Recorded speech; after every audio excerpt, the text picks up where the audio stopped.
여러분, 이런 신앙 고백 들어보셨죠? 하나님이 하셨습니다. 이런 말 들어보셨습니까? 많이 들어보셨을 거고요. 또 이런 신앙 고백 하시는 분들도 많이 계실 거예요. 하나님이 하셨습니다. 우리가 우리의 삶 속에서, 우리의 삶 가운데에서 일하시는 하나님의 그 역사를 경험했을 때 겸손한 마음을 가지고 하나님께서 하셨습니다, 하나님께서 하셨습니다, 이렇게 고백하고는 하지요. 이 한마디만 들어도 참 은혜가 되는 고백인 것 같습니다. 그런데 아주 가끔 이런 신앙 고백을 왜곡하고 잘못 적용하는 사람들이 있어요. 잘못 적용해요. 어떻게 이야기하냐면 하나님께서 하실 겁니다, 하나님께서 하실 겁니다, 그래서 저는 아무것도 안 해도 됩니다, 그렇게 이야기하는 사람들이 있습니다. 왜곡하는 거예요. 어차피 하나님이 하실 거니까 자기는 아무것도 안 한다는 거예요. 근데 이렇게 왜곡된 신앙 고백, 잘못된 신앙 고백은요, 내 삶 가운데 일하시는 하나님의 역사하심을 오히려 방해하는 일이 될 수도 있습니다. 하나님은 내가 너를 위하여 일하여 줄 테니, 내가 너를 위하여 역사할 테니 너는 그냥 가만히 놀고 먹고 쉬고 있어라, 그렇게 말씀하시지 않았어요. 그렇게 말씀하시지 않아요. 사실 하나님이 하실 테니까 나는 아무것도 안 해도 됩니다 라고 하는 이야기는요, 하나님을 의지하는 척하면서, 의지한다고 하는 포장만 가지고서 의지하는 척하면서 포장해 놓은 나의 영적인 나태함을 이야기하는 거예요. 나는 아무것도 안 해도 됩니다, 하나님이 하실 거예요, 하나님을 의지하는 척하는 나의 영적인 나태함이에요. 그리고 그런 영적인 나태함을 가지고 있으면 나와 하나님과의 관계를 소홀하게 만들고요, 나의 신앙이 약해지는 원인이 될 수밖에 없어요. 자, 우리가 어제 본문에서 하나님께서 이스라엘 백성들, 이 기드온과 300용사가 미디안과의 전쟁을 앞두고 있었잖아요. 미디안과의 전쟁을 앞두고 하나님께서 이 300명의 용사를 선정하는 그 과정, 그 모습들을 우리가 어제 같이 나눴었어요. 근데 어제도 말씀드렸지만 그 300명의 용사를 선정하는 그 과정이, 하나님께서 이 300용사를 뽑는 그 기준이 상식적으로 도저히 납득할 수 없는 이야기와 기준들이었잖아요. 그러나 우리 하나님께서 전쟁은, 그 승리는 사람의 많고 적음으로 하는 거 아니다, 세상의 것 의지하고 자신의 힘 의지하면서 내가 스스로 이겼다고 교만하여질까 봐, 세상의 방식과는 전혀 다른 방식, 도저히 납득하기 어려운 방법 같더라도 그러한 방법으로 용사들을 300명을 선정하셔서 전쟁은 하나님께 속하였고 승리는 하나님의 능력으로 얻는 것이니 그 하나님을 더욱 의지하게 만드시는 그 하나님의 모습을 우리가 어제 같이 나누었단 말이죠. 그런데 만에 하나 이 기드온과 하나님께서 선정해놓은 이 300명의 용사들이 그 과정을 거치면서 하나님께서 하나님을 의지하라고 우리를 이렇게 뽑아 놓으셨다, 우리를 이렇게 조금만 선정해 놓으신 거 하나님께서 하시겠다고 약속하신 것인다, 하나님을 의지하라고 하셨다, 그러니 우리는 하나님이 어떻게 하시는지 그냥 지켜보면 된다, 그러면서 가만히 있었으면 어떻게 됐을까요? 그러면 절대로 이 기드온과 300용사는 미디안과의 전쟁에서 승리할 수 없었을 겁니다. 이 기드온과 300용사, 하나님께서 사람의 상식과 방법으로는 도저히 납득할 수 없는 기준과 방법을 가지고 선정해 놓으셨고 그렇게 뽑아 놓으셨지만 하나님께서 하신다고 하셨으니 우리는 그 하나님을 더욱 의지하면서, 그 하나님을 바라보면서 우리가 할 수 있는 최선을 다해서 싸우자는 자세로 전투에 임했어요. 하나님께서 하신다고 하셨으니 그거 지켜나보자 하고 뒷방에 앉아있는 그런 모습이 아니란 말이에요. 하나님이 하신다 하셨으니 그 하나님을 의지하며 나는 내가 할 수 있는 최선을 다한다, 이런 자세로 전투에 임했다고요. 그들 나름대로 자신들이 할 수 있는 최선을 다했다는 것을 오늘 본문에서 우리가 엿볼 수 있거든요. 여러분, 오늘 보면 19절 한번 보실래요? 19절 말씀 같이 봉독해 보겠습니다. 기드온과 그와 함께한 100명이 이경초에 진영 근처에 이른즉 바로 파수꾼들을 교대한 때라. 그들이 나팔을 불며 손에 가졌던 항아리를 부수니라. 아멘. 자, 이 기드온과 300용사가 이제 잘 지켜보고 있다가 언제 공격할까 지켜보고 있다가 이제 미디안 군대를 딱 치는 거예요. 미디안 군대에게 공격을 자기들이 할 수 있는 공격을 하는 거예요. 근데 그때가 언제라 그랬냐면 이경초라고 얘기해요. 이경초라 파수꾼들이 교대한 그때라 이렇게 이야기합니다. 히브리인들이요, 그 밤 시간을 기준으로 삼아서 밤 시간 전체를 세 구분으로 나눠요. 세 구간으로 나눠서 이야기해요.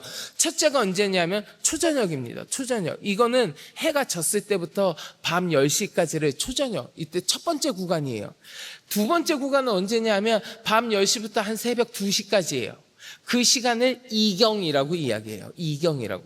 그리고 마지막으로 삼경이라고 이야기하는 시간은 언제냐면 새벽 2시부터 해 뜰 때까지예요. 이렇게 밤을 세 가지 구간으로 나누어서 초저녁, 이경, 삼경 이렇게 이야기한단 말이에요.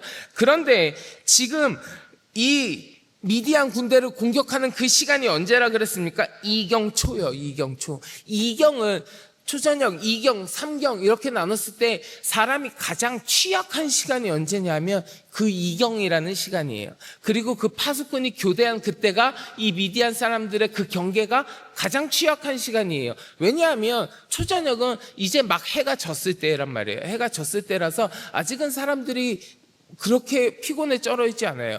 삼경은 해가 뜨기 전이란 말이에요. 그러니까 밤새 잘 자고 일어나서 이제 활동을 시작하고 준비하는 그때라서 아직 괜찮은 때란 말이에요.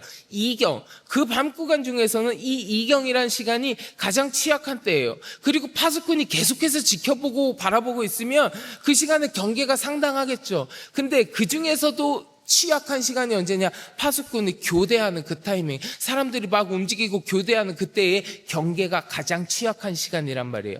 지금 기드온과 300용사는 그 시간을 기다린 거예요. 그 시간을 기다렸다가 상대방이 가장 취약한 시간을 노렸던 거예요. 이스라엘 백성이라고 해서 이 기드온과 300용사라고 해서 이 사람들이 다른 사람들과 달리 우리는 그 이경이라는 새벽 시간에도 전혀 피곤하지 않고 절대로 졸음이 오지 않습니다. 뭐 그런 거 아니잖아요. 그 시간 되면 이 기드온과 300용사도 피곤해요. 잠이 쏟아졌을 거예요. 몸도 힘들고 취약한 건 마찬가지라고요. 그래도 이들은 자신이 할 수 있는 최선을 다하는 거예요. 나도 힘들고 피곤하지만 그 상대방이 가장 큰 취약한 시간까지 기다렸다가 그때 움직이는 거예요. 그때를 노려서 움직이는 거예요. 자기들이 할 수 있는 최선의 전략, 제일 좋은 시간을 선택해서 움직인 거라고요. 자신들이 할 수 있는 것들을 이렇게 하는 거예요. 한 가지만 더 살펴볼까요? 여러분 오늘 보면 16절부터 18절이에요. 16절부터 18절 같이 봉독합니다.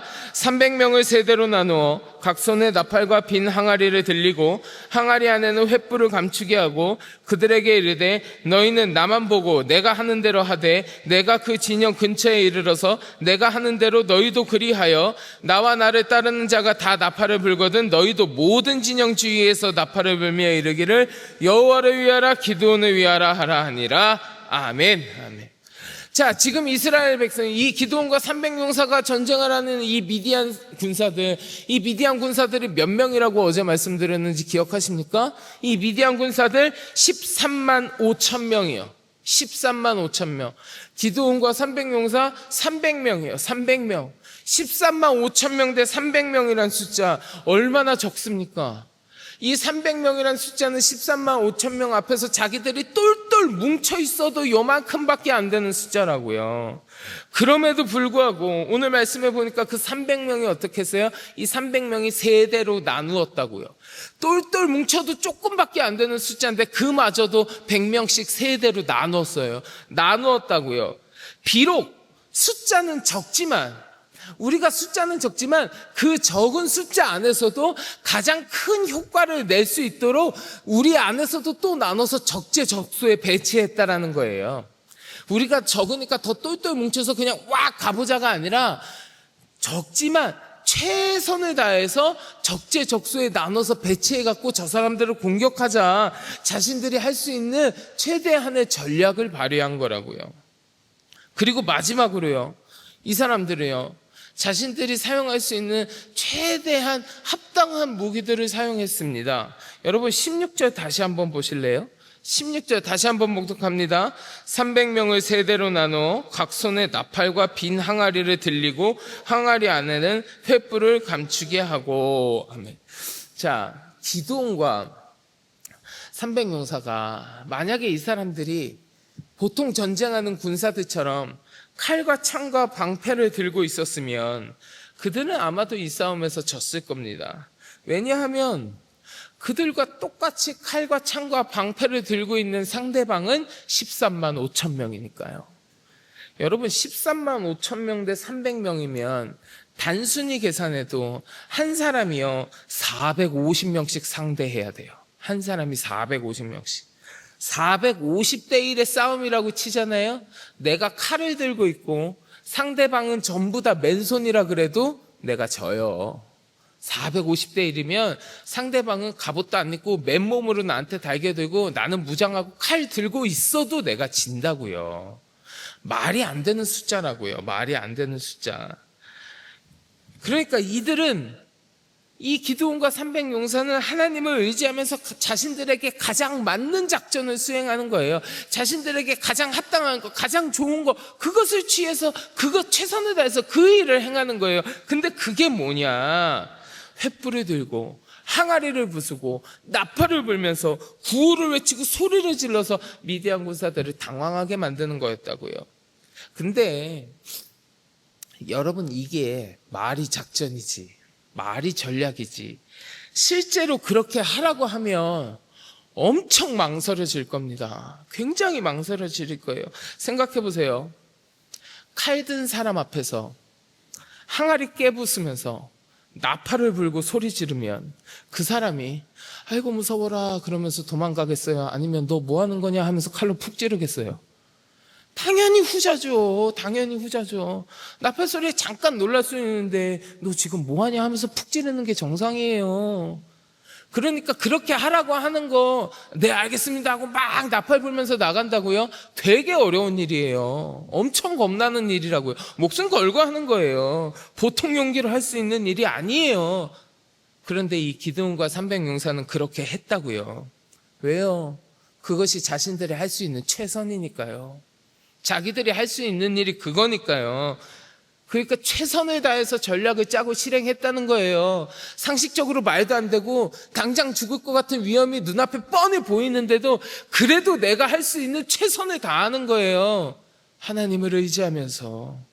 누가 봐도 질 수밖에 없는 망연자실한 그 상황 앞에서 낙담하고 좌절하고 포기하는 게 아니라 하나님께서 하시겠지, 하나님을 의지하면서 내가 할 수 있는 모든 것을 다 하는 거라고요. 최선을 다하는 거라고요. 그런 그들의 행동이 있었기 때문에 이제 그 행동 위에 하나님의 역사하심이 임하기 시작하는 거예요. 여러분 오늘 보면 20절부터 22절 보세요. 20절부터 22절 같이 봉독합니다. 세대가 나팔을 불며 항아리를 부수고 왼손에 횃불을 들고 오른손에 나팔을 들어 불며 외쳐 이르되 여호와와 기드온의 칼이다 하고 각기 제자리에 서서 그 진영을 에워싸매 그 온 진영의 군사들이 뛰고 부르짖으며 도망하였는데 300명이 나팔을 불 때에 여호와께서 그 온 진영에서 친구끼리 칼로 치게 하심으로 적군이 도망하여 스레라의 베시다에 이르고 또 답밭에 가까운 아벨무올라의 경계에 이르렀으며. 아멘. 가장 적이 취약한 시간에 사람은 적지만 그래도 그마저도 잘 나누어서 적재적소에 배치하고 두렵고 떨리지만 하나님 의지하면서 횃불 들고 나팔 불고 항아리 깨고 구호를 외쳤더니 이제 그 위에 하나님께서 역사하시기 시작하는 거예요. 어떻게 하셨습니까? 그 미디안 군사들 가운데 소동이 일어나게 만드시는 겁니다. 소동이 일어나게 만들어서 서로 자기들끼리 칼을 겨누게 만드시는 거예요. 그래서 스스로 무너지고 스스로 도망가게 만드시는 거예요. 하나님께서 이스라엘 백성들이 자신들이 할 수 있는 최선을 다해서 임하였더니 그 위에 역사하셔서 이스라엘과 이스라엘 백성들에게, 이 기드온과 300용사에게 13만 5천 명을 상대로 한 전투에서 대승리를 안겨주시는 겁니다. 여러분, 제가요 참 좋아하면서도 늘 품고 있는 이야기가 하나 있습니다.